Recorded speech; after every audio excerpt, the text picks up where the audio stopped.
翌日、ひなずきは学校に来なかった。ひなずきと最後に交わした約束は果たされなかった。When I think of all the GOATed series or movies I've watched in my time, they differ vastly, from action to rom-coms, to mysteries and thrillers. However, they all share one trait. They were all able to set a mood or an atmosphere early. The reason the race is so good is because within the first 60 seconds, it sets an atmosphere, or what many other people like to call a vibe. And this vibe has the utmost propensity to be intoxicating. It's the reason why people like slowed and reverbed and lo-fi hip-hop, why e-boys and sad boys are taking over TikTok, and why Billie Eilish is so popular among edgy, sad, and misunderstood teens dressed in pure confusion, either it being 80s inspired neon colors or the 90s grunge look, or both at the same time. We are in a current era of somber music, pain music, melodic music. Depression and anxiety are being self-medicated with hard drugs and isolation. Every rapper double cups their pain, creating hypnotic melodies on top of stank, face-inducing 808s. We moved away from the use of drugs that make you hyper, to posters that make you want to sit in the corner of your dimly lit room alone, staring at the raindrop trickling down your window. In other words, sadness has become an aesthetic. Fuck a therapist, let's smoke and pop pills, and cry about our demons until the tears don't come anymore. Where there are no parties but kickbacks. We don't hang out, we chill. We aren't dating, we're just talking. Where life is moving just as fast, but we seem to move in slow motion, slowed and reverbed.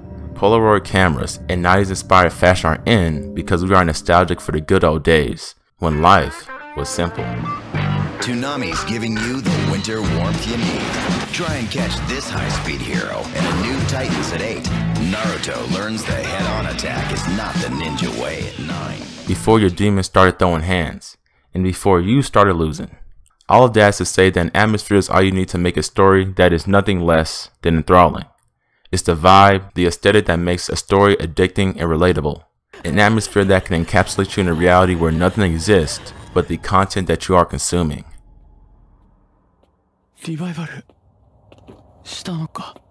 While watching the race, there were many times where I was so drawn in that I would be unaware of the awkward positions I would be in while watching, the facial expressions I would make, and the things I would say under my breath. I was low-key bugging while watching the race, but I didn't know I was bugging, and that's why I was so cold. Because within the first 1 minute of the series, you are put in an almost trance-like state, cued by the delayed onset of the ominous music and Satoru's emotionless voice. To the close-up shots that build up suspense, to the wide-angle shots establishing the setting. If you were hypnotized like me, by the revival scene, you would have been squinting at the screen trying to understand why the temperature of the room just dropped, and why goosebumps are settling in, why saliva is welling up in your mouth and you are refusing to swallow, why your eyes are starting to water because you refuse to blink.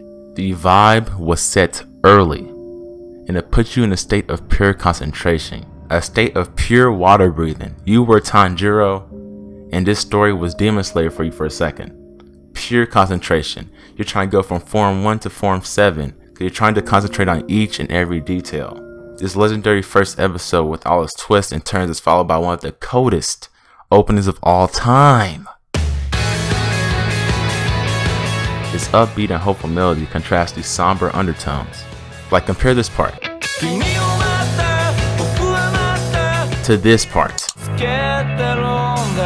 It almost sounds like a fight song because this was definitely a battle for Satoru, a man who naturally lives his life passively, being forced to take an active role in the timeline of not only his, but many other lives. Though we don't get it in the first episode, the ending theme of Erase stuck with me the most. I get goosebumps, like for real, I am not even gonna hold you, bruh. I get goosebumps whenever I listen to it because it feels like the embodiment of all of Kaio Hinazuki's emotions. Starting with the intoxicating guitar chorus, it sounds like a song of a girl living through a hell hoping for a better tomorrow, but feels deep down that she is doomed to live a sad existence. Combined with the loop of Satoru skipping, almost personifies the song's motif of attempting to smile through the pain and persevere through adversity. If the song was called Kaio's Lullaby, I would not complain.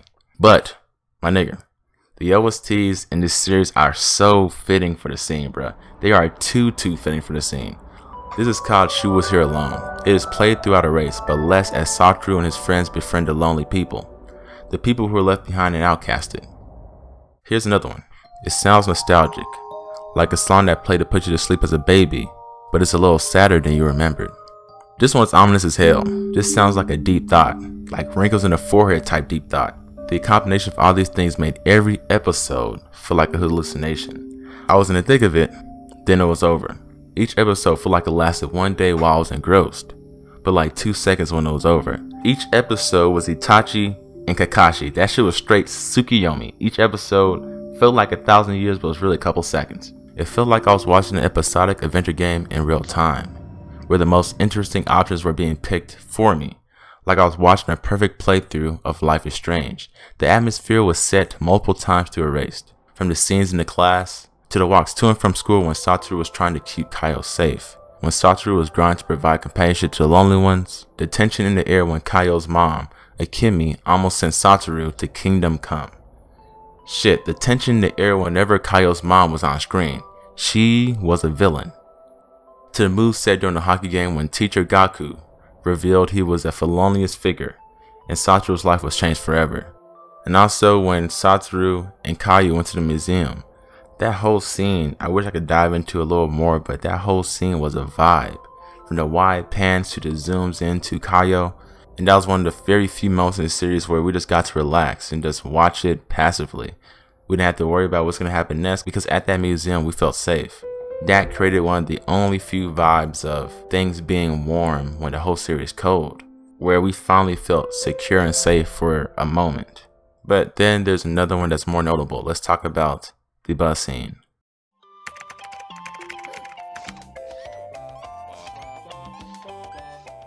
The bus scene stood out to me the most when it came to how the events on the screen affected me physically. The story did a good job up to this point making things very dark and cold. But this is one of the rare times that both the color palette and the mood shifted from cold to warm. You can compare this to the museum scene. The colors were still very cold, even though they were having like a warm, heartfelt scene. The color palette was still cold. But at the bus, the shit got warm as soon as they stepped inside. It felt like a whole different world. It was like a fucking portal they walked into, going into the school bus. It's like they took a trip from the cold world to a happy one, to a friendly one where Kaio was not being abused and they were all just kids being allowed to be kids.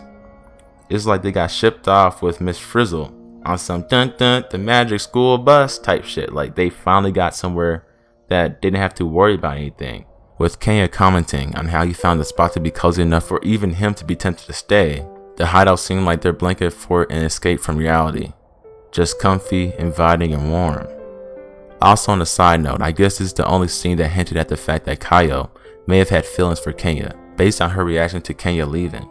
But other than that, the story doesn't really talk too much about their relationship, and that's why I'm still surprised to this day that happened. I don't think it's dumb, it's just throughout the story they never really hinted at that at all. They eat noodles, which I'm sure hits the spot considering the weather. Then they play card games. This scene is just so warm and happy, considering Eraser's overall cold and mysterious theme. I don't know what it is, but it's just very common. It's really easy to have bad things happen in the winter, but also juxtapose those very bad things with small warm moments in, just say, by a campfire or inside a cozy little fort like these kids are in. I heard of Eraser a little bit, but I was like, you know what, I don't know if I have the time to watch an anime right now. Within the first 5 minutes of the fucking series, I was like, bro, this shit is different. Pretty much I was at a point within the first 6 seconds. I was squinting at the screen just staring, and I was not swallowing because I didn't want to risk not being able to hear anything. But even though Eraser's cold, something did fuck the series up for me. I thought that was 14 episodes because for some reason when I looked at Crunchyroll, I saw 14. It didn't. I spent the entire last episode feeling like it was the penultimate, thinking, oh, shit is about to get cold, when it was really the finale. I was blue. But yeah, that's pretty much Erase right there. I'm gonna definitely drop more videos on Erase. Probably gonna talk about Kenya soon because Kenya is definitely cold. Even when Kenya was on Satoru's side or the good guy's side, he still felt kind of weird. He was still staring at fucking Satoru. He was still talking to the teacher. They were trying to set up Kenya for us to be skeptical of him, because even in the background he was skeptical of Satoru. But yeah, definitely gonna make a video about Kenya soon. He's cold. And also I'm about to make a video about banana fish. I don't want to say banana fish is extremely cold, but it's really good. I'll put it that way. But I'm currently live streaming Berserk till I get to this conclusion, because Berserk is really cold, and I think it's probably one of the best dark fantasies of all time, if not the best dark fantasy of all time. Berserk does things with storytelling that I've never seen any other series do, and that's a hard claim because it's not even a hidden gem. It is an anomaly. That shit is enigmatic, bro. That shit is phenomenal. Bro, yeah, I'm just happy I got to talk about this because it just feels like pain has been a theme in everything, from how we feel about today and how everybody seems to want to be back in simpler times, back in the 90s, early 2000s. Everybody is self-medicating in some way. The amount of anime profile pics I've seen, the mass adoption of anime, just shows that a lot of people are just trying to escape from reality. So if you've been an anime fan since forever, you would be able to just pick up on shit like this, how anime is more popular than it has ever been, but it's getting to the why, and I think that's a cool thing to ask. Why is always a good question to ask. But yeah, man, I appreciate y'all niggas for watching. Kiss you on the left cheek, slap on the right. I'll see y'all when I see y'all, man. This is